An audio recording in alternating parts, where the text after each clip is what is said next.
Hello, this is Lady Boulay, and I hope you're having a wonderful day. Thank you for your support. Thank you for subscribing to the channel. Thank you for your comments, and thank you for your thumbs up. Thank you for all you do to support the channel. And yes, we are commanded to love one another, whether we want to or not, or whether we agree with each other or not. And this video is about Black Americans Speak. Someone in my comment section on the Drewski video, and it really made me thinking. She said, Black Americans have saved America every time. We saved the music industry. We've saved the TV and movie industries. We saved the automobile industry. We have saved everything. Barack Obama saved the automobile industry, and yet we get no credit for anything. There's always some kind of conspiracy to hold us back, to erase us, to humiliate us. There's always something going to try to erase us, but it can't be done. It cannot be done. When the ice raids began, the Black immigrants were saying, Black Americans, you're going to be next. No, we're not going to be next. Because what are they trying to do now? They're not trying to deport us. They are trying to dilute our vote through gerrymandering, not deporting us. There's a difference. The case that's before the Supreme Court now is not about abolishing birthright citizenship for American citizens. It's about abolishing birthright citizenship for illegal aliens, for people who come to this country as tourists or who come here for birth tourism. They're 9 months pregnant and now they want to come to the United States so they can have their babies here, so their children can be American citizens. And for people who are coming here to go to school and they have babies here, but they are citizens of Pakistan or Iran or England or France. That's what the Supreme Court is debating, not our citizenship. So somebody needs to tell the official from Alabama that the Supreme Court, neither can the president, abolish birthright citizenship for citizens, but they can reinterpret it for illegal or people who come here and are not citizens. Let's say this for the umpteenth time, because it seems like some people who are calling themselves lawmakers don't know the law. Black Americans Speak. This is a short history of contribution and resilience. Black Americans have shaped every era of this country's development, not as side characters, but as architects, laborers, artists, soldiers, strategists, and cultural innovators. And at every stage, there have been organized efforts to suppress that progress. Yet the through line of our story is simple. We build, they react, and we rise again. So let's take it from the beginning. Enslaved labor built the early American economy, not immigrants, as they are trying to say, Indians and Arabs and Africans and Caribbeans and Hispanics, white people, and the enslaved people.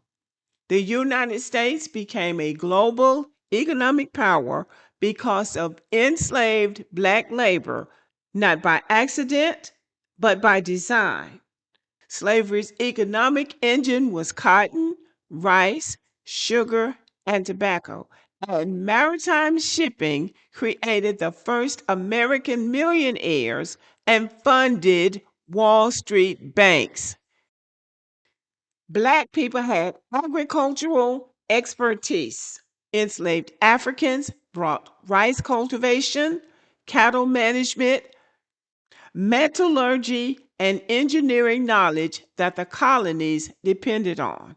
The infrastructure was built by enslaved people. The U.S. Capitol, the White House, major ports, canals, and railroads were constructed with enslaved labor. It really just annoys me when I hear so called FBA people trying to debate these Africans and West Indians. These people don't know anything about American history. They don't know their own history. They're more interested in what we have than they are in what they have. It's a waste of time talking to them. They don't know what they're talking about, and they get you all excited, and they don't know what they're talking about. They need to talk about what's going on in their countries, not what's going on with us. So, anyway, getting back to the history, this wasn't free labor, it was stolen labor, and it built the foundation of American wealth. So after the Civil War, and America had to fight a civil war for them to wean themselves off of slavery and stolen black labor. Let's be clear about that. So after the Civil War, Jim Crow became the South's economic strategy. Jim Crow wasn't just racism, it was an economic system designed to keep black labor cheap and controlled. So, how did they do that? They instituted the Black Codes, which criminalized unemployment so black people could be re enslaved through convict leasing. They had sharecropping, which trapped families in generational debt. And my sister in law talked about her family, her great great grandfather, talking about how they had to get out of Mississippi. It was both hilarious and it was sad what he had to go through just to get his family out of Mississippi. And then they had convict leasing, which made states rich. Companies like U.S. Steel used black prisoners as forced labor. The South lost the war, but Jim Crow allowed them to win the economy for another century. So Jim Crow was the second slavery that enriched the South and that built the South to the point that it is now. The South is still one of the most poverty stricken areas of the United States. That's because they can't take advantage of black labor the way they did. And just getting off course a little bit, my friend told me yesterday when I was talking to her on the phone that there are people on her job, old white people on her job, that are mad about the cars that the young black people drive to work. They wonder, well, where did they get it from? How are they affording that? They still haven't gotten over the fact that they can't take advantage of black people. Now, I hope that you're following me. Number one, slavery and all that it entailed. Number two, Jim Crow and all that it entailed. It built the economic wealth of this country and the infrastructure. Now we're talking about black creativity built American culture. Every major American art form has black fingerprints on it. And every time the industry profited while trying to erase the creators. And that would be us. All of the music genres were created by black people, including country, blues, jazz, gospel, R&B, hip hop, all black American innovators. Nat King Cole's success was so massive that industry insiders have long said his revenue essentially financed Columbia Records' expansion, a testament to how black talent kept the industry alive. Black talent also has been instrumental in keeping the film and television alive. Black entertainers have repeatedly revived Hollywood during downturns, from the Harlem Renaissance to the black exploitation era to modern box office hits. Remember, they told that lie for the longest that black movies didn't sell overseas. And then we had Black Panther, and now we have Michael Jackson, and a number of other black movies that they lied about because they don't want to pay black people. And when black actors started demanding top dollar, they brought those immigrants in. And that's what Drewski's skit was about. But even though black entertainers are good and talented and loyal, yet Hollywood historically restricted roles, underpaid the black actors, and sidelined Black directors.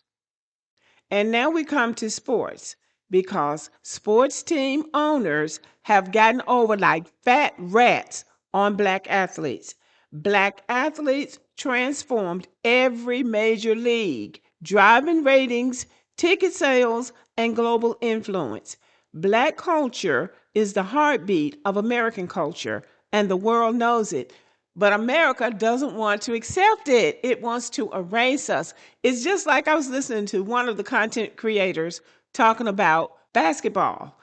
They're trying to erase the Black athletes out of basketball, and it's going to go the way of baseball. They're trying to erase Black athletes, Black American athletes out of football, and it's going to go the way of baseball. Nobody hardly watches baseball anymore.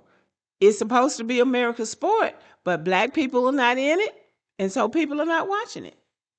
And that brings us to Black innovation. Black innovation has quietly powered American industry. Black Americans are not just entertainers and sportsmen, they are inventors, engineers, and builders whose work is everywhere.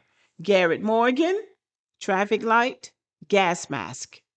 Lewis Latimer improved the light bulb filament.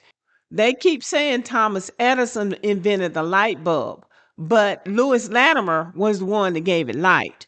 Madam C.J. Walker was the first self made woman millionaire in America. Not the first Black woman, but first woman millionaire in America. Black architects and designers shaped cities, campuses, and federal buildings. Black auto innovators have patents from early engines to modern design. We are builders, literally.